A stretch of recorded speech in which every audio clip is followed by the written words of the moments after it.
আসসালামু আলাইকুম রহমতুল্লাহ। আপনারা সবাই কেমন আছেন? আমি বেশি ভালো নাই। তা আমি আমার একটা কিডনি বিক্রি করব। কিস্তি উঠেছিলাম 5 লাখ। তা কিস্তি দিতে পারতেছি না, বাড়ি চাইল নাই ভাই, খুবই সমস্যায় আছি।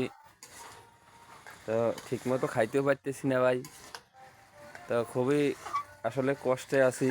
তো আপনারা যারা যারা আমার কিডনি নিতে চান আমার সাথে যোগাযোগ করবেন।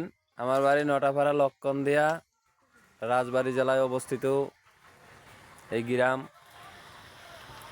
তো কিস্তিওয়ালাদের মতো খারাপ এই জগতে লোক নাই। কিস্তিওয়ালা কালকে রাত্র 2টার দিকে এসে আমার ঘুমেতে উঠেছে।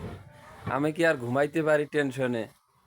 খালি কিস্তি দাও, খালি কিস্তি দাও। নেওয়ার সময় মনে ছিল না আইডেন্টি কার্ড তো নিয়ে যায়, এটা সই দিয়ে টাকাটা নিয়ে আসলে। তো বাইরে আমি অনুরোধ করে বলবো, কেউ দয়া করে আমার মতো কিস্তি উঠোয়েন না, কিস্তি উঠোয় পথের ভিখারি হয় না ভাই। আমার গাড়িতে ভাই ভাড়া নাই। আমি আজকে মনে হয় 1 মাস প্লাস বসে রয়েছি ভাই, আমার মুখ দিয়ে কথা আসতেছে না ভাই। খুব কষ্টে কথাগুলো বলতেছে। এই যে আমার গাড়ি বাইরে, আমি শেষ। রান্দা বাড়া নাই, এই যে ডেহিঘরের অবস্থা দেন ভেঙে গেছে ভাই। এই যে সারবো সে সিস্টেমও নাই। গরু ছিল, এটা গরু নাই। গরু শ্বশুর বাড়ি চলে গেছে ভাই,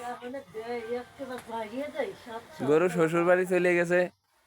কি করব, খাবার দিতে পারতেছি না গরুর, খের নাই, ভুসি নাই, ছাল নাই ভাই, বুঝছেন? নিজে খাবার পাই না, আবার গরুর খাওয়া।